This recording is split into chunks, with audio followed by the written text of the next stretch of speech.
मन आदत स्वमय बुद्धिनिवेशय निवशिष्येषिमयेव अतवृद्वन्न संशयः. अगा मानस हे एक माझ्या स्वरूपी सवृत्तिक करुणी घाली निष्कंक बुद्धी निश्चयेशी. श्रीमद भगवद्गीता अध्याय 12व्या अध्यायातील 8व्या श्लोकावरती आपण चिंतन करत आहोत. भगवंत त्या भक्तियोगाचं महात्म्य प्रतिपादन करत असताना आपल्या स्वरूपाच्या ठिकाणी मन व बुद्धी स्थिर करावी. आणि मन आणि बुद्धी स्थिर जर भगवत स्वरूपाच्या ठिकाणी झाली तर तो शेवटी भगवत स्वरूपाला प्राप्त होतो, असं वर्णन भगवंत करतायत. मग ज्या मनाला भगवंताच्या ठिकाणी स्थिर करायचं, स्थिर करण्याकरता काय करावं लागेल त्या मनाचा विचार आपण केला. मन फार चंचल आहे आणि त्या मनाची ओढ विषयाकडे आहे. ज्या मनाची ओढ विषयाकडे आहे त्या मनाला देवाकडे ओढून नेण्यामध्ये फार कष्ट आहे. आणि ते कष्ट म्हणजे जे व्यवहारामध्ये कष्ट आहेत तसे कष्ट इथं नाहीत बरं का. परमार्थाची साधना करण्याकरता जे कष्ट सांगितले ते शारीरिक कष्टापेक्षा मानसिक आणि बौद्धिक कष्ट फार आहेत. फार कष्ट आहे. म्हणजे त्या मनाला विषयापासून ओढून देवाकडे नेण्याकरता जे कष्ट आहेत अतीव कष्ट आहेत बरं का. म्हणून ते कष्ट केले पाहिजेत. जर आपण जगण्याकरता जर कष्ट करतो तर उद्धाराकरता कष्ट करू नये का. माणसं जगण्याकरता किती कष्ट करतात हो, फार कष्ट करतात. या शरीराला एवढं राबवतात. संतांनी वर्णन केले जसा एखादा घाण्याला बैल जुंपावा ना, तशी माणसं राबतात बरं का. तेलाचा घाणा माहिती आहे का. त्या घाण्याला पूर्वी बैल जुंपायचे आणि तो बैल रात्रंदिवस फिरतो बरं का. तशी माणसं आज या प्रपंचामध्ये कष्ट करतात. म्हणजे कष्ट करायची मनुष्याला सवय आहे, पोटा करता. परमार्थाच्या साधनेकरता कष्ट करायला कोणाची तयारी नाही आहे. पण त्या मनाला भगवत स्वरूपाच्या ठिकाणी स्थिर करण्याकरता मात्र प्रयत्न आपल्याला करावा लागेल. नाही लोकाला काय वाटतं, दे रे हरी पलंगावरी, म्हणजे काहीही कष्ट न करता आपल्याला ते मिळालं पाहिजे का. माणसं आळशी, अतिशय आळशी आहेत परमार्थाच्या बाबतीत बरं का. एक ग्रस्त जांभूळ खात बसले होते. जांभूळ मध्ये जांभूळ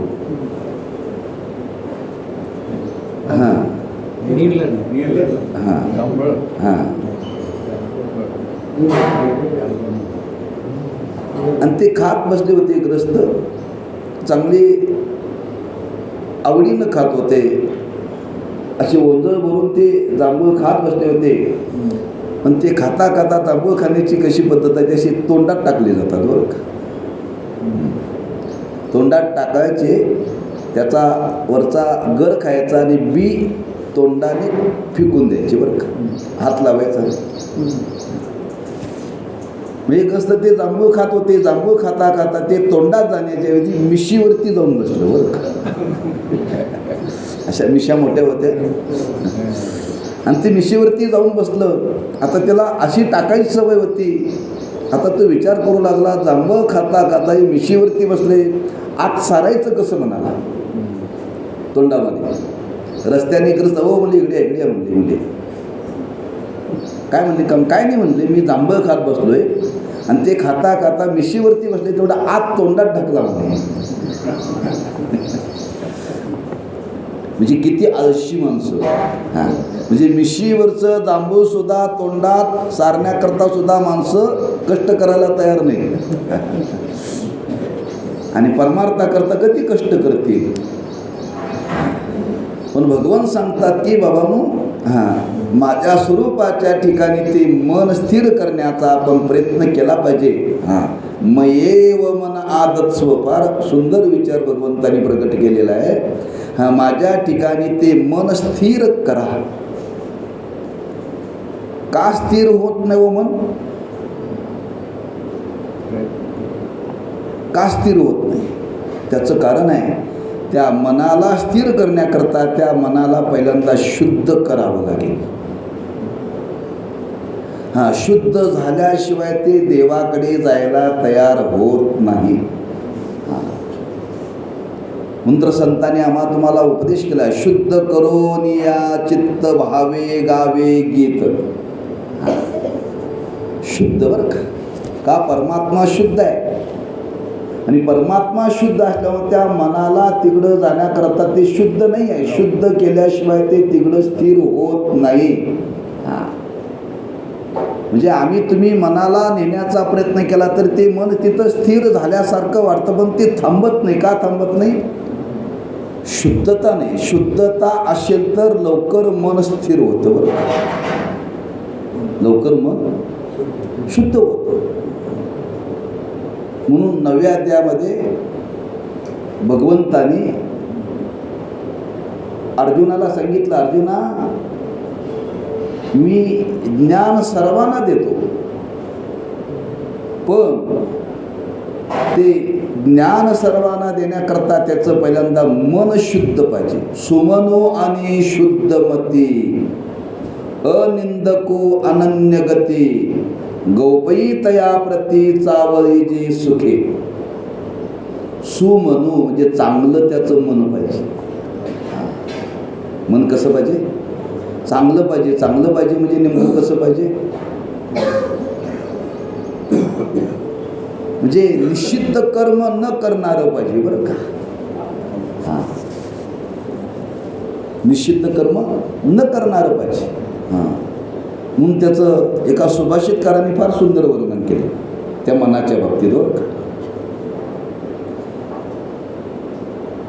एकच वाक्य त्यांनी 3 वेळा वापरले. बरं का? सुमनाने शंकराला पूजिले. सुमनाने शंकराला पूजिले. सुमनाने शंकराला पूजिले. एकच वाक्य आहे, पण 3 वेळा वापरले. पण उच्चार करताना मात्र थोडासा फरक आहे. बरं का? सुमन हे स्त्रीचं नाव आहे. सुमन हे स्त्रीचं नाव आहे. सुमन नावाच्या स्त्रीने शंकराला पूजिले. पहिला भाव. बरं का? जी सुमन नावाची स्त्री आहे, त्या सुमन नावाच्या स्त्रीने सुमनाने शंकराला पूजिले. लक्षात आलं ना? दुसरा अर्थ सांगितला, सुमन म्हणजे फूल. 3 भाव आहेत हो त्याच्यामध्ये. 3 वेळा ते वाक्य वापरले. सुमनाने शंकराला पूजिले, सुमनाने शंकराला पूजिले, सुमनाने शंकरा. 3 भाव वेगळे वेगळे. पहिला भाव आहे सुमन नावाच्या स्त्रीने शंकराला पूजिले. दुसरा भाव सांगितला सुमनाने म्हणजे फुलाने. फुलाने शंकराला पूजिले. आणि तिसरा अर्थ सांगितला सुमनाने शंकराला पूजिले. सु म्हणजे चांगल्या मनाने शंकराला पूजिले. मग सुमन नावाच्या स्त्रीने शंकराची पूजा करावी का? नाही चालत. फुलाने शंकराची पूजा करावी का? नाही चालत. मग त्याची पूजा कशी करावी? चांगल्या मनाने त्याची पूजा करावी. आम्ही करतो अगदी मराठी सांगायचं, बुट्टीवर फुलं आणतोय, नाही का? सोमवार आला की महादेवाला माणसं 108 1008 बेल वाहतात. पण मन चांगलं असेल तर ना ते स्वीकारेल तो. वाहून असा त्याचा अर्थ नाही, पण ते वाहण्याकरता त्याचं मन कसं पाहिजे, सु म्हणजे चांगलं पाहिजे, शुद्ध पाहिजे बरं का. हा शुद्ध मन असेल, चांगलं मन असेल तर ते भगवंताच्या ठिकाणी स्थिरावतं. एरवी ते स्थिरावत नाही, लक्षात ठेवा. ज्ञानोबरांनी वर्णन केले 13व्या अध्यायात, थारे ऐशे मन शुद्ध न व्हावे. थारे म्हणजे फिरणारं बरं का. एक दृष्टांत दिलंय ज्ञानेश्वर महाराजांनी, जुना दृष्टांत आहे. पूर्वीच्या काळामध्ये रांजण असायचे, रांजण, आणि ते मोठे रांजण असायचे बरं का. तो रांजण तयार करत असताना त्याची तयार करण्याची त्या कुंभाराची कला अशी की त्याला तोंड मोठं असतं आणि त्याचा खालचा भाग निमुळत असतो. ते रांजण असं जर तुम्ही जमिनीवरती ठेवलं तर ते उभं राहत नाही, आडवं पडतंय. का? वरती जाड असताना खाली निमुळत असतं, तेव्हा त्याचा मराठी संगीत बॅलेन्स राहत नाही, बॅलेन्स राहत नाही. अलीकडे माणसांची गुडघे का दुखायला लागले, शरीर ओळंब्यात नाही. हां, गुडघ्यापेक्षा वरचा भाग जर जादा असेल तर तो पायाना पेलत नाही. हो, पायाना पेलत नाही. पाय असे आणि पोट डेऱ्यासारखं, उपयोगाचं आहे म्हणतो. त्याला डेरा म्हणतात बरं का. हां, त्याला रांजण म्हणतात. आणि ते जमिनीवरती जर उभं ठेवलं तर ते राहत नाही, आडवं पडतंय. आडवं पडलं तर ते थांबत नाही, असं गडगडत जातंय बरं का. कोण? रांजण. तसं ज्ञानोबराय म्हणतात, मन हे असं उभं करायला ठेवलं तर ते उभं राहत नाही, आडवं पडते. आडवं पडलं तर ते एका जागेवरती थांबत नाही, ते फिरतंय इकडं, एकदा ह्या गल्लीत जातंय, एकदा त्या गल्लीत जातंय. हा, लोळतंय, नुसतं लोळत नाही, गावभर फिरतंय मन. मग त्या रांजणाला काय करावं लागतं,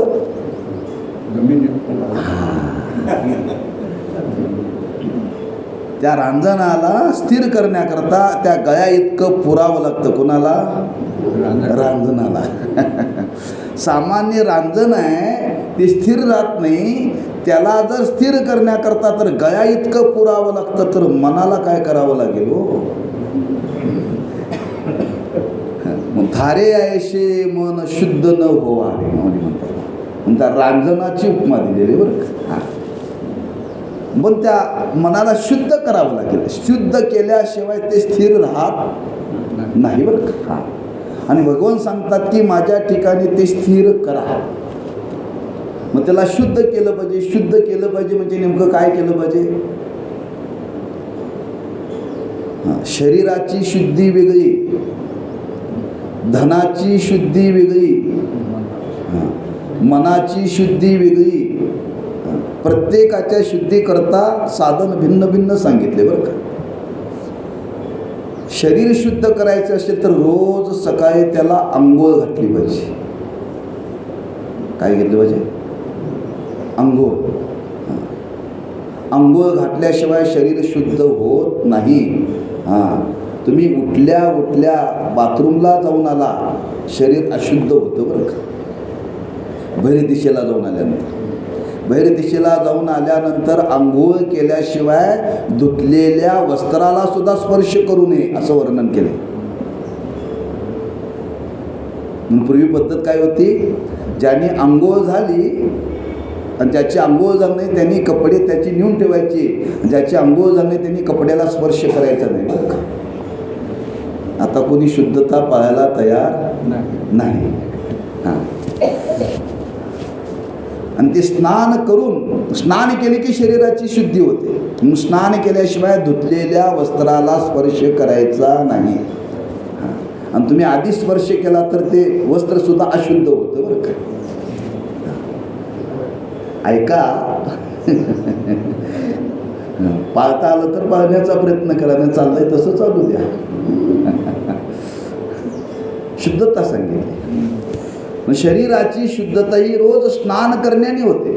शरीराची शुद्धता म्हणून बघा, एखाद्याच्या तुम्ही अंत्ययात्रेला गेला, शरीर अशुद्ध झालेलं असतं, मग काय करावं लागतं? आंघोळ केल्याशिवाय घरात यायचं नाही.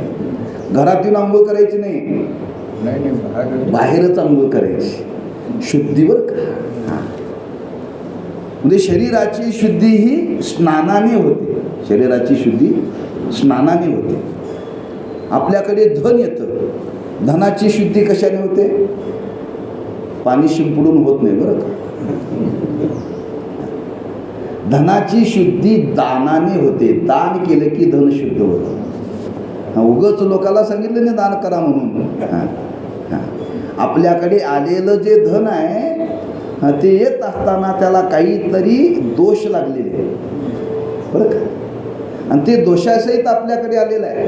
दोषासहित आलेलं धन आपल्याला सुख देत नाही, सुख देत नाही बरं का.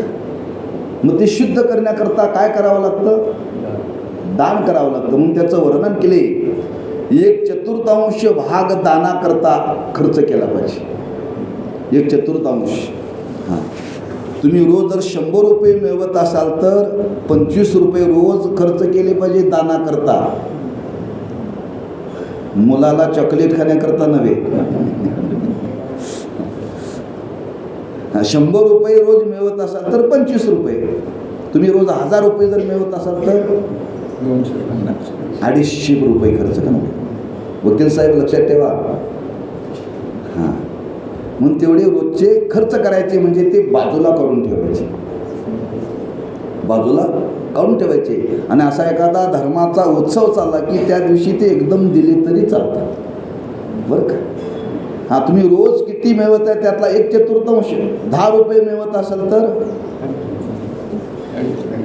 2.5. म्हणजे धनाची शुद्धी दानाने होते. एरवी ती कशाने होत नाही लक्षात ठेवा. त्याच्या पुढे वर्णन केलंय, आपण देवाच्या पूजेला फुले वापरतो. फुलं, तुळशी, बेल, जे पूजेचं साहित्य आपण जे जे बाजारातून आणतो, हां, ते आणल्यानंतर एकदम देवाच्या पूजेला वापरायचं नाही बरं का. हां, आपल्या घरामध्ये शंख असतो, शंख, आणि त्या शंखामध्ये पाणी भरून ठेवायचं असतं. हां, आणि ते शंखातलं पाणी त्या फुलावरती शिंपडायचं. शिंपलं की ती शुद्ध होते बरं का, शिंपडल्यानंतर. हां, म्हणजे बाहेरून आणलेली फुलं, बेल, तुळशी, दुर्वा, हां, काय काय जे साहित्य आणलं त्याची शुद्धी करण्याकरता पाणी शिंपडायचं शंखातलं बरं का. शंखानेच शिंपडावं. हो, शंखाने शंखातून हातात घ्यावं असं ग्लासमध्ये नाही, नाही, नाही. म्हणून शुद्ध करण्याकरता बरं का. म्हणून रोज आपण फुलांना, पण ती शिंपडल्याशिवाय देवाला घालू नयेत. शुद्ध. हां, म्हणजे शरीराची शुद्धी, धनाची शुद्धी, पूजेच्या साहित्याची शुद्धी, बराच शुद्धीचा विचार आहे. त्यात मनाची शुद्धी आपल्याला करायची आहे. आणि मनाची शुद्धी कशाने होते? कर्माने होते. काय होते? कर्माने. पण ते कर्म कसं करायचं? निष्काम कर्म करण्याने मन शुद्ध होतं बरं का. निष्काम कर्म करण्याने मन शुद्ध होतं. आम्ही तुम्ही रोज कर्म करतोयच, आम्ही तुम्ही रोज कर्म करतोय. नुसतं कर्म करण्याने मन शुद्ध होत नाही. आता आपण या मंदिरामध्ये आलो, मंदिरात यायचं असेल तर इथं आल्यानंतर काय करायचं? मंडप झाडायचा. कोणी सांगायच्या आधी बरं का, किंवा कोणी बघायच्या आधी मंडप पूर्ण झाडायचा, सतरंजा अंतरायच्या. आणि आल्यानंतर कोणी विचारलं एवढी स्वच्छता कोणी ठेवली? अजिबात मी केली म्हणून सांगायचं नाही. हे कर्म आहे. हां, हे निष्काम भावनेनं करायचं आहे. हे केलं की मन शुद्ध होतं बरं का. आम्हाला सांगावं लागतंय सतरंजी धरा, मंडप झाडा. ते म्हणतोय मला वेळ नाही, तुम्हीच करा. हां, म्हणजे त्याच्या पुढे वर्णन केले, देवाचं अंगण झाडणं निष्काम भावनेनं मन शुद्ध होतं बरं का, मन शुद्ध होतं. नवे नवे तुम्ही घरापासून मंदिरापर्यंत निष्काम भावनेनं देवाच्या दर्शनाला यायचं, चालत, गाडीवर नाही बरं का. घरापासून मंदिरापर्यंत आणि मंदिरापासून घरापर्यंत. महाराज म्हणतात, तुम्ही म्हणा महाराज आमचं घर 5 किलोमीटर आहे, नाही काय, 5 किलोमीटर चालत याला किती वेळ लागतो? 1 तास लागतो बरं का. 1 तास लागतो 5 किलोमीटर चालायला, 1 तास लागतो. मोकळं असेल तर. हां हां, कडेवरती मूल असेल तर थोडा जादा वेळ लागतो. गती कमी होती त्याची. 1 तासला की. हां, तुम्ही एकटे जर गाडीवरती असला तर स्पीड न जाता कमी, आणि मागं जर तुमचं कुटुंब असेल तर सावकाश जाता कमी. का? आपल्याला स्पीड ब्रेकर आधा तर चालतो, पण मागच्याला आदळून चालत नाही, गती कमी करायला लागते, चालत यावं लागतं. मग ठीक आहे, तुम्हाला तेवढ्या लांबून चालत येता येत नाही, मग सायकलवरती या, सायकलवरती या. पण येताना नाही सायकल जमत, ते त्रास होत असेल गाडीवरती या, पण येताना अंतःकरणामध्ये निष्कामता ठेवा.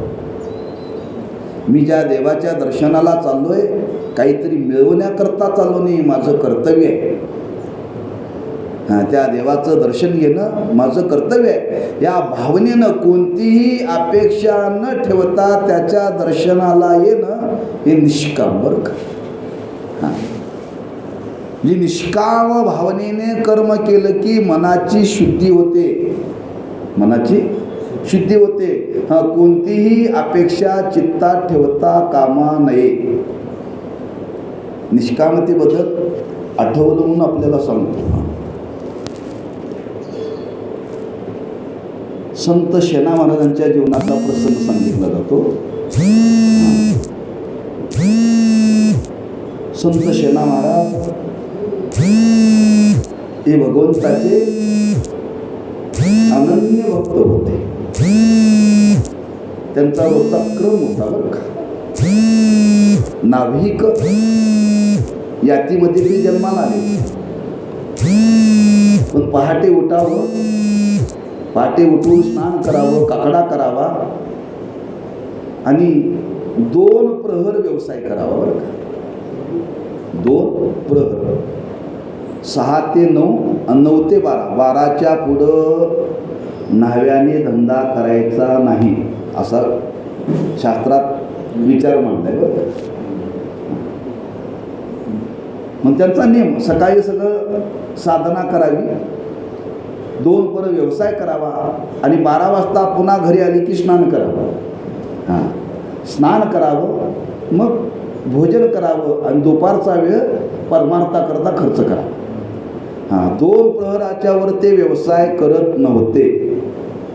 आज दुकानं रात्री 12पर्यंत चालतात.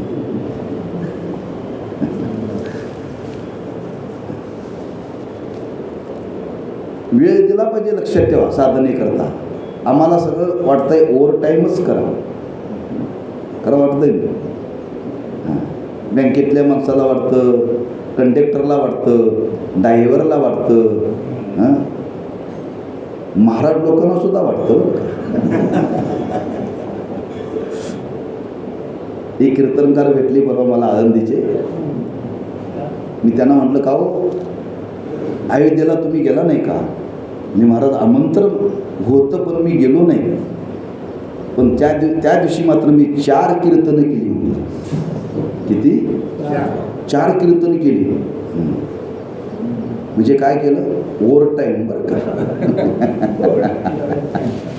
हां, सकाळी 10 ते 12, दुपारी 3 ते 5, हां, पुन्हा 6 ते 8, रात्री 8 ते 10.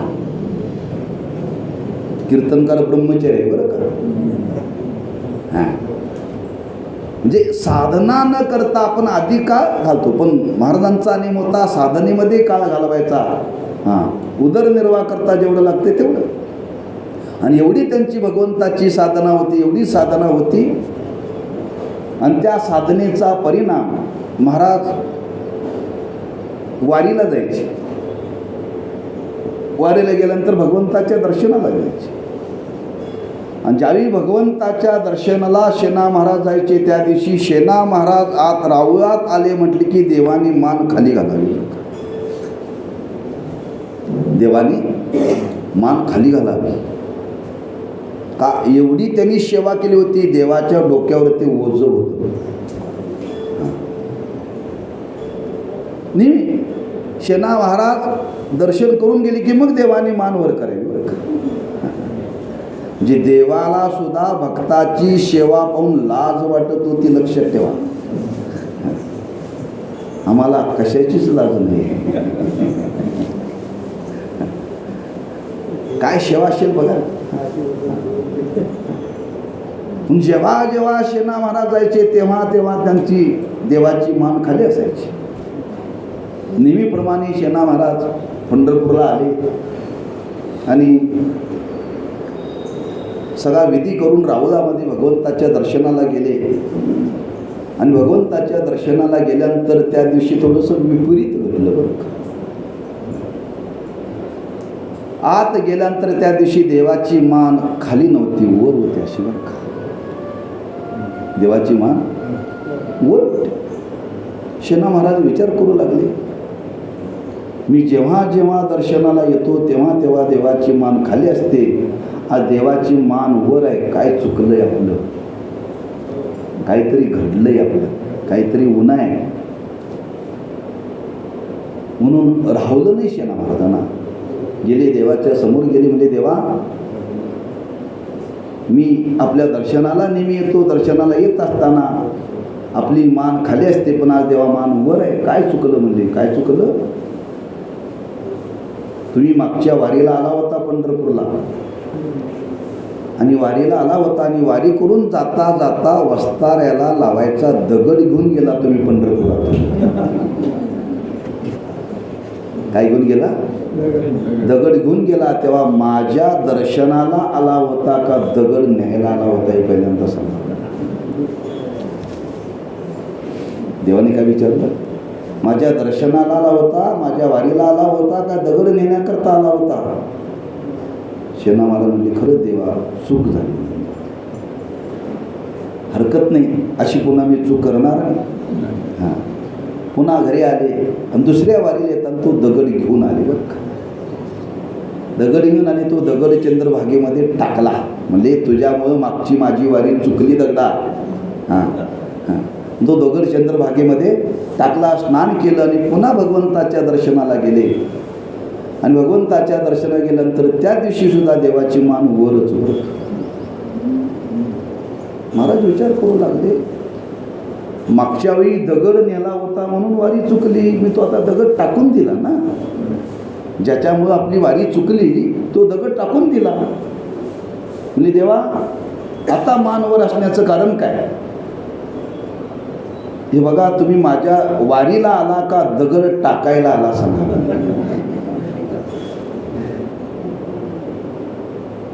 देवा चूक झाली. सांगितलं, देवा इथून मी तुझ्या करताच येईन आणि तुझ्या करताच जाईन बरं का. आम्ही पंढरपूरला जातोय, चादरे आणतोय, घोगडे आणतोय, आपल्या वाऱ्या सफल होत असतील. हां हां, घरच्या लोकाला बांगड्या आणतोय, हां पोराला खेळणी आणतोय. वारीचा नियम आहे, पंढरपूरला गेल्यानंतर काहीही खरेदी प्रपंचाला लागणारं घ्यायचं नाही. फक्त घ्यायचं असेल तर गोपीचंदन तेवढाच घ्यायचा बरं. घोंगडी चादऱ्या इथं मार्केटमध्ये मिळत नाही. संसाराचं लागणारं साहित्य आपल्या गावात मिळत नाही का? पंढरपूरलाच मिळतं का? हां, म्हणजे त्याच्याकरताच जायचं आणि त्याच्याकरताच परत यायचं, याला म्हणतात निष्काम. असं निष्काम भावनेनं ही साधना, निष्काम भावनेनं कर्म केलं की मन शुद्ध होतं आणि शुद्ध झालं की स्थिर होतं बरं का. भगवंत बोलून गेले, हां माझ्या ठिकाणी मन स्थिर करा. पण स्थिर करण्याचा प्रयत्न करून जर स्थिर नाही झालं तर समजावं आपलं मन शुद्ध नाही, मन शुद्ध नाही आहे. हां, म्हणजे भगवंताच्या ठिकाणी मन स्थिर करण्याकरता ते पहिल्यांदा शुद्ध व्हावं लागतं, शुद्ध. मग ते शुद्ध का नाही आहे? अनेक जन्माचे संस्कार त्या मनावरती आहेत, लक्षात ठेवा. ते काढावे लागतील ना. शुद्ध करायचं म्हणजे शुद्ध करण्याची प्रक्रिया आपल्याला सांगितली. क्रियेनं नाही बरं का, ती लक्षात ठेवा, साधनेनं करायचं. कसं कसं मन माणसाचं मलिन होतं, फार शास्त्रामध्ये विचार मांडलेला आहे, फार विचार मांडलाय बरं का. जे पाहू नका म्हणून सांगितलं ते पाहण्याने मन अशुद्ध होतं. जे ऐकू नका म्हणून सांगितलं ते ऐकण्याने मन अशुद्ध होतं. जे बोलू नका म्हणून सांगितलं ते बोलण्याने मन अशुद्ध होतं. ज्याला स्पर्श करू नका म्हणून सांगितलं त्याला स्पर्श करण्याने मन अशुद्ध होतं.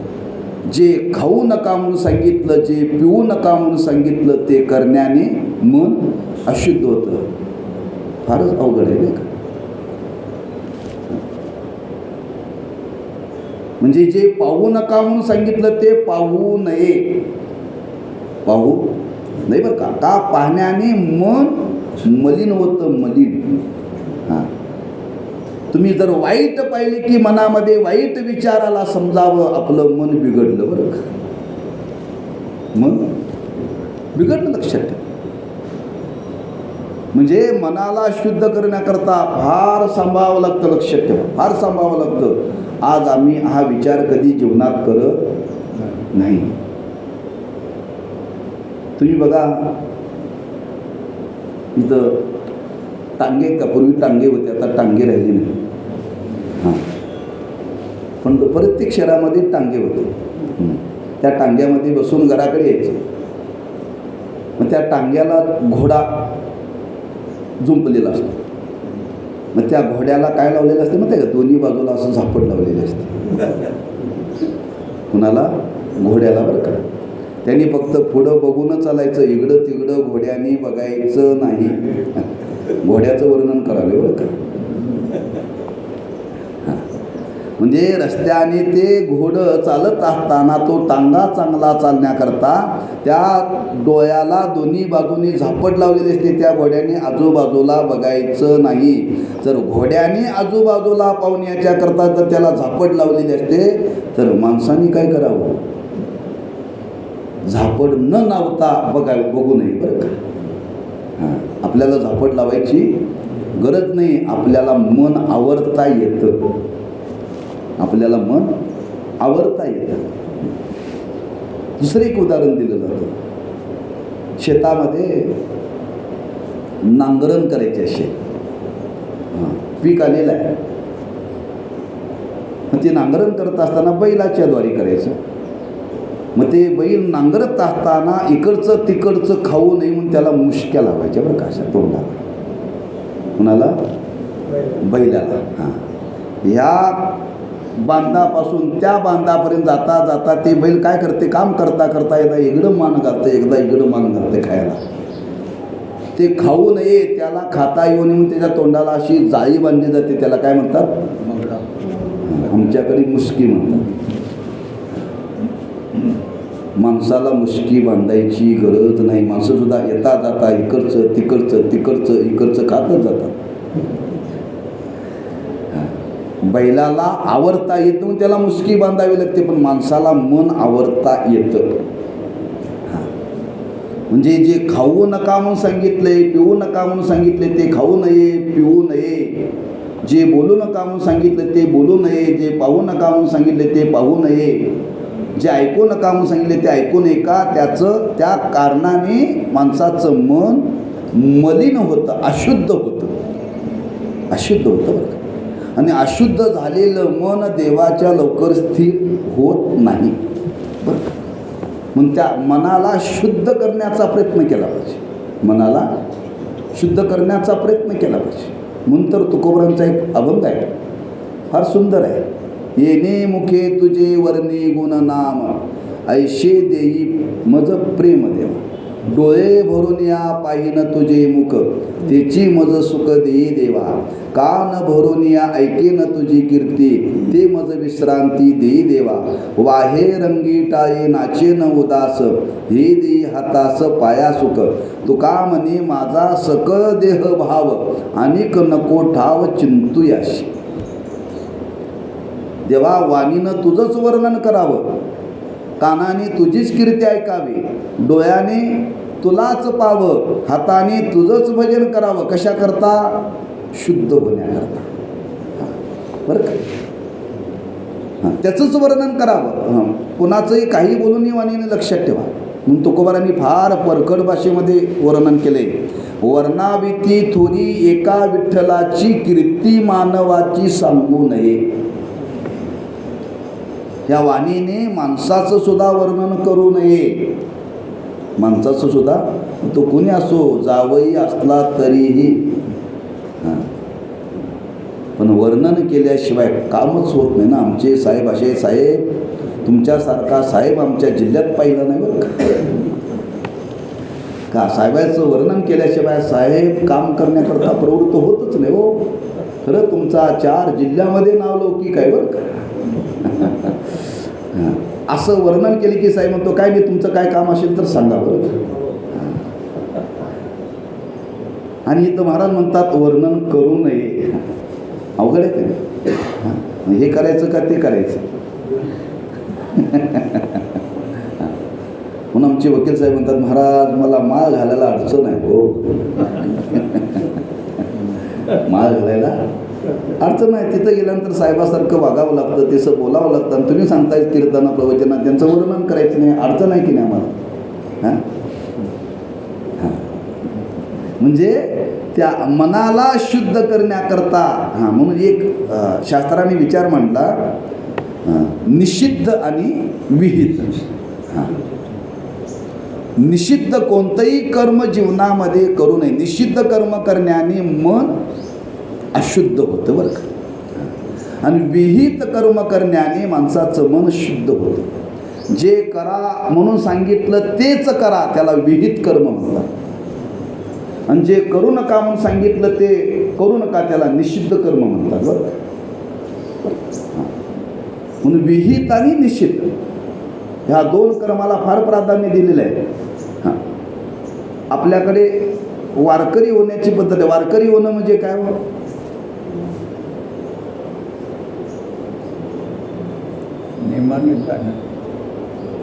वारकरी होणं म्हणजे जे करू नका म्हणून सांगितलं ते करू नका, आणि जे करा म्हणून सांगितलं ते करा, म्हणजेच वारकरी होणं हो. आम्ही माळ घालताना काय सांगतो? माळ घालताना सांगतो मद्यपान करायचं नाही, अभक्ष्य भक्षण करायचं नाही, परद्रव्याला स्पर्श करायचा, पर स्त्रीकडे पाहायचं नाही. बरं का. म्हणजे निषिद्ध कर्म करू नका म्हणून सांगितलं होतं. म्हणजे निषिद्ध करू नका म्हणजे सांगितलं, त्या निषिद्धाचा व्यवहार टाकणं. आणि जे करा म्हणून सांगितलं ते करणं म्हणजेच वारकरी. सोपं आहे का अवघड आहे? सोपं आहे. नुसती माळ घातली म्हणजे चालत नाही, हे वागलं पाहिजे तसं बरं का. तसं वागलं पाहिजे. म्हणून आम्ही सांगतो माळ घातल्यानंतर तंबाखू खाऊ नका. खाऊ नका म्हणून सांगितले ते. मग म्हणतात काय संबंध आहे त्या तंबाखूचा? तंबाखू हा तमोगुणाचं लक्षण आहे बरं का. तमोगुणाचं लक्षण आहे, शास्त्रामध्ये वर्णन केले बरं का. तमोगुणाचा संबंध जीवनामध्ये येऊ नये. कांदा खाऊ नये, लसूण खाऊ नये का? तमोगुणाचा आहे हो ते. आणि आम्हाला तर कांदी भजी आवडतात. कांदे भजी आवडतात. ज्याच्यातून तमोगुण वाढतो त्याचा त्याग करा. बाकी याच्यामध्ये दुसरा हेतू काही नाही बरं का. दुसरा हेतू काही नाही. आपल्याला परमार्थाच्या साधनेमध्ये आपली दिवसेंदिवस सत्वगुण वाढला पाहिजे. काय वाढला पाहिजे? सत्वगुण वाढला पाहिजे. हां, शाळेमध्ये विद्यार्थी गेल्यानंतर दरवर्षी त्याची टक्केवारी वाढली पाहिजे, बरोबर आहे ना? टक्केवारी यावर्षी 80% पडली तर पुढच्या वर्षी 85%, त्याच्या पुढच्या वर्षी 90%, त्याच्या पुढच्या वर्षी 95%, त्याच्या पुढच्या वर्षी 96, एकदम 100 होत नाही बरं का. जर शालेय शिक्षणामध्ये जर टक्केवारी वाढावी लागते तर परमार्थात टक्केवारी वाढली पाहिजे का नको? हां, मग परमार्थात ही सत्वगुणाची टक्केवारी वाढण्याकरता काही गोष्टीचा त्याग केला पाहिजे बरं का. हां, ज्याच्यातून तमोगुण वाढतो, रजोगुण वाढतो, त्या गोष्टीचा हळूहळू बरं का, हां, हळूहळू तो त्याग करा. हां, आता आपण 75ला आलो, वयाच्या मानाने करा. आता काही गोष्टीचा त्याग जीवनामध्ये आपण केला पाहिजे. आता आपण चाललो आहे कुठं? शेवटाकडे चाललो आहे. हां, मग शेवटाकडे जाता जाता जाता कुठलीही इच्छा अंतःकरणामध्ये वासना राहू नये. तात्पर्य निषिद्ध गोष्टीचा त्याग करावा लागतो आणि विहित कर्माचा जीवनामध्ये अंगीकार करावा लागतो. यांनी काय होतं? मन शुद्ध होतं बरं का. हां, आणि शुद्ध मन झालं की ते भगवंताच्या ठिकाणी स्थिरावतं बरं का. हां, त्या शुद्धतेचं वर्णन केले जागोजागी. 9व्या अध्यायामध्ये वर्णन केलं आहे, भगवंतानी स्वतः वर्णन केलं आहे. देवच बोलतात, अर्जुना मी कुठं राहतो?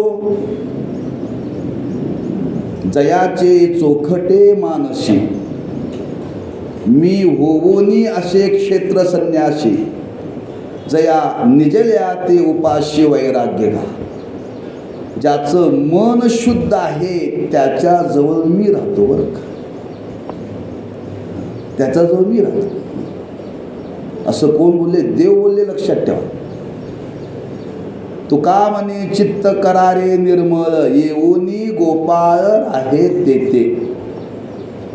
मन शुद्ध करा. तुकोबांनी वर्णन केले. आपण म्हणतो सुखे येतो घरा नारायण. कुठला आपण पाठ आहे की नाही? हरिपाठ पाठ केला की नाही? ह्या वारकऱ्यांना विचारतो. माल घेऊन 2 वर्ष का 3 वर्ष झाले, हरिपाठ पाठ झाला नाही. हां, हरिकडे पाठच आहे बरं. याचा अर्थ रोज तुम्ही हरिपाठ वाचत नाही. रोज हरिपाठ वाचला की पाठ होतोच, पाठ होतो. आमच्या घरातल्या बायकांना रोज हरिपाठ घरात ऐकून पाठ झाला आहे. आमची आई काही शिकलेली नाही आहे, हां, अंगठा करते, पण आमच्या आईला हरिपाठ रोज ऐकून ऐकून ऐकून पाठ झाला आहे बरं का. म्हणजे ऐकून पाठ होतो आहे, वाचून पाठ होणार नाही. तू रोज वाचला पाहिजे. नाम संकीर्तन साधन पै सोपे, जळतील पापे जन्मांतरीची नलगती, सायास जावे वनांतरा, सुखे येतो घरा नारायण. ज्याच्या जीवनातलं पाप गेलेलं आहे आणि ज्याचं जीवन शुद्ध झालेलं आहे त्याच्याकडे देव येतो बरं का. शुद्धतेचा विचार आपल्यासमोर प्रगट करतोय. हां, म्हणजे मनाची शुद्धता, मनाची शुद्धता. ज्यावेळी गायी राखण्याच्या निमित्ताने देव वनामध्ये गेले आणि वनामध्ये गेल्यानंतर एका गोपाळाला देव बोलले, माझे आहे तैसे पाहे, नाही तरी घरा जाये, चोरून या माये नवनीत आणावे. हे बघ, जसं माझा आहे ना तसं आणा बरं का तुम्ही. माझे आहे तैसे पाहे, मी येताना कसं लोणी घेऊन आले तसं तुम्ही पण घेऊन या. लोणी हे शुद्धतेचं प्रतीक आहे बरं का. घराकडे जावा म्हणे आणि घेऊन या. त्या गोपाळांना फार मोठी अडचण आली. देवा, आम्ही घरातून निघून तुझ्याकडे आलो आहे, तू आम्हाला जवळ करशील म्हणून, तू जवळ करशील म्हणून आम्ही तुझ्याकडे आलो आहे. खरं सांगू देवा, आम्ही येताना असं घरातून निश्चय करून आले, पुन्हा घराकडे जायचं नाही, पुन्हा घराकडे जायचं नाही आहे. हां, आणि आम्हाला तो आता म्हणायला लागलास, माझे आहे तैसे पाहे, नाहीतरी घरा जाई, चोरून या माये. म्हणजे देवा, आमचं घरात कोणी नाहीच आहे आम्हाला. तुका म्हणे हरी माझे कोणी नाही घरी, नका करू तरी मज पाया वेगळे. देवा, आमचं घरामध्ये कोणी नाही, तूच आता आमचा सर्वस्व आहेस. हां, आम्ही सर्वस्व तुला दिले, आम्हाला का दूर करतोस? हां, याचा अर्थ त्या गोपाळांची परीक्षा देवानी पाहिली, खरंच यांचं मन त्या मानाने शुद्ध आहे का? म्हणजे देवा, आमचा कुणाचा संबंध राहिलाच नाही, आम्ही तुझेच झालो. सकळही गोत माझे पंढरीशी जाण, बाप रखुमा देवीवरू विठ्ठलाची आण. आमच्या जीवनामध्ये देवा तूच सर्वस्व आहे, आम्हाला आता कोणीही नाही. हां, ती गवयाची पोरं वरून दिशाला घाणेरडी होती बरं का. काय होती? लाळ गळत होते, शिमूड गळत होता, पण त्यांची मन शुद्ध होती बरं का. त्यांची मन शुद्ध होती, म्हणून देवानी त्यांना जवळ केलं. आमची कपडे चांगले असतात, चेहरा चांगला असतोय नाही का. आम्ही शिंबूड आला तर तो काढून खिशात ठेवतोय, पण आमची मन चांगली नाहीत बरं. आमची मन चांगली, ते मन शुद्ध नाहीत, लक्षात ठेवा. हां, आणि मन शुद्ध झाल्याशिवाय ते देवाजवळ स्थिर होत नाही. शुद्ध झाल्याशिवाय ते स्थिर होत नाही. म्हणून देवाच्या ठिकाणी जर मन स्थिर करायचं असेल तर त्या मनाला शुद्ध करण्याचा प्रयत्न केला पाहिजे. आणि शुद्ध करण्याकरता तुम्हाला कुठेही जायची गरज नाही आहे. जिथं तुम्ही असाल तिथं बसूनच ठाईच बैसोनी करा एक चित्त, आवडे आनंद आळवावा, असोनी संसारी जीवे वेगू करी, वेदशास्त्र उभारी बाह्या सदा, कामामध्ये काम काही म्हणा राम राम, जाईल वस्त्र सुख दुःख होईल सुखाचे. काय करू नका, हां, जे करा म्हणून सांगितलं ते जीवनामध्ये करत राहा. त्या करण्याने मन शुद्ध होईल. आणि एकदा मन शुद्ध झालं की मग ते मन शुद्ध करण्याकरता त्या भगवंता, मन एकदा शुद्ध झाले की ते स्थिर होईल. मग स्थिर होण्याकरता एकदा शुद्ध करावं, आणि एकदा शुद्ध केल्यानंतर आता स्थिर करण्याकरता काय करावं? त्या मनाच्या ठिकाणी प्रेम कसं निर्माण होईल असा प्रयत्न करावा बरं का. हां, देवाविषयी प्रेम निर्माण झाल्याशिवाय स्थिर होत नाही. मी शुद्धतेचा विचार मांडला बरं का. काय शुद्धतेचा विचार मांडला, पण त्या भगवंताच्या ठिकाणी ते मन आता स्थिर करायचं आहे. पहिला शुद्ध केलं पाहिजे, आणि शुद्ध करून त्या मनाच्या ठिकाणी आता प्रेमाची वृद्धी झाली पाहिजे. आणि एकदा प्रेमाची वृद्धी झाली की ते तिथंच राहतं, ते त्याला सोडून बाजूला जात नाही, ते बाजूला जात नाही. मग त्या मनाला भगवंताच्या ठिकाणी स्थिर करण्याकरता त्या मनाच्या ठिकाणी आता प्रेमाची वृद्धी झाली पाहिजे, प्रेम वाढलं पाहिजे. मग आता प्रेम वाढण्याकरता काय केलं पाहिजे?